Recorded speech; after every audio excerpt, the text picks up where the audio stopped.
to lexically order, not necessarily in a mathematical way, but in some intuitively sensible way about important artworks, important art productions. You say, for example, that to you, the top 5 objects in Boston museums are: 1, self-portrait in the studio, Rembrandt. And then the artist as creator, painting as an intellectual enterprise, intimacy and introspection, Menacue and consort. Then I couldn't help but be peculiarly impressed by this because I happen to be an African, an East African, an Ethiopian to be precise. You also list ancient Egyptian art. Oh, yes. MFA, yeah, perfection in Old Kingdom funerary sculpture, the power of the eternal, unchanging Pharaoh, Saint Luke painting the Virgin, Rape of Europa, Isabella Gardner Museum at the Isabella, and so on. So out of this list, I know we don't have much time, but this is only going to be the beginning of your partnership with African Ascent. Future shows will delve deeply into why you chose these 5 objects. I would like to devote some programs to them. But for now, let's just isolate just one for now, ancient Egyptian art. Why ancient Egyptian art? Well, I can also say, just by way of introduction, that our students at Berkeley, and really all students in Boston, are truly fortunate that we have the museum. And for us at Berkeley, this is a 10-minute walk. It's incredible. All of our students have institutional membership. They can go with their ID anytime they want for free. They can go for 10 minutes. They can go for 3 hours. It's in their neighborhoods. Lucky you. For art history, this is just a blessing. And not only that it's there and that it's free for them, but it is an incredibly rich collection. In terms of encyclopedic collections. In the US, I mean, really there's the Metropolitan in New York, and then there's the MFA. I mean, really in terms of the ability to explore the full sort of narrative arc of our species. I mean, the MFA is extraordinarily well stocked with objects from across the globe and across time. And on top of that, I don't work for the museum, so I don't mean this as a shameless plug, but they are extraordinarily generous with their time and with their resources. And for us to organize trips, and at Berkeley, we've got big classes. I mean, my classes have 42 students in them, and we go en masse. And how many art historians do we have at Berkeley? 3 At Berkeley, 3 full-time, and then probably an additional 3 or 4 part-time. And we're a required class, and we have a lot of students, and so there's a lot of need for that. And it's interesting that Egypt is, in many cases, when I'm teaching the ancient class that I teach, Egypt is what gets them. Right? Egypt is the moment where they turn from antagonism to passion, almost overnight. Nice. And it is a function, I think, both of the majesty of Egyptian art. I mean, there's a reason why we all continue to go back and be so fascinated by it. But it's also a function of the fact that the MFA has one of the largest collections of Egyptian art outside of Egypt.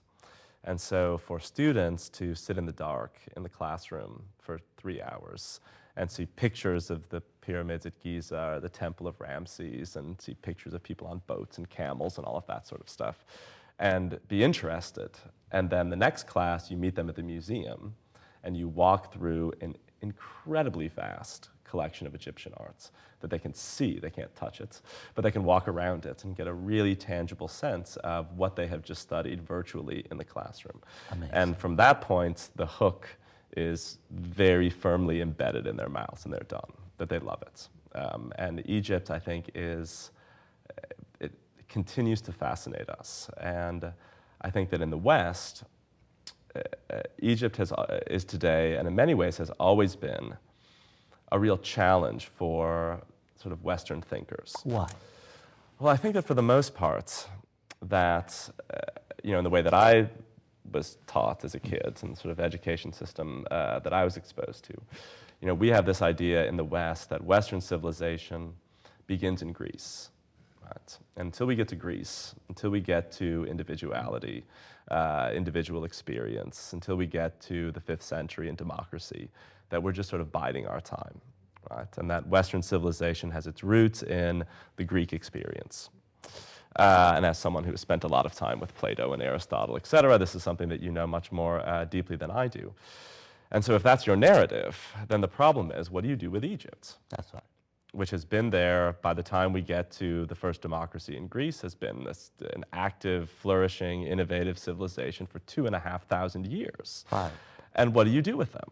And for the West, this has always been a challenge, because not only does it go against the narrative that says we're all waiting around for Greece to get here until civilization can start, but it also, in its principles, for the most part, is something that remains an alien vocabulary to a Western audience, where I think for the most part, Western cultures, and this is very sort of broad in its generality, stresses innovation, right? Change, right? We privilege those who break down barriers, right? We put people on pedestals who destroy boundaries, right?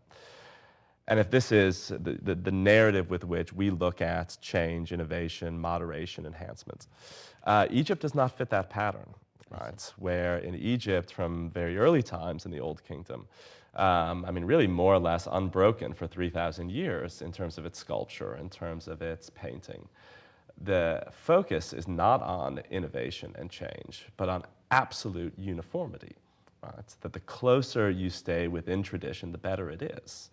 And we could take most non-Egyptian specialists, and even some people who have got art history degrees, into the MFA, and I could take 5 statues that differ in date over 3,000 years and take away the labels and ask them to put them in order. And I would say probably 90% would get it wrong, right? Because of how uniform the language is over a very long period of time. Right, in terms of its proportions, in terms of the approach to the body, in terms of how the carving was done, both in 3-dimensional sculpture that you can walk around as well as in low relief. And that's hard to get our fingers around. Right? I mean, what do we do with this?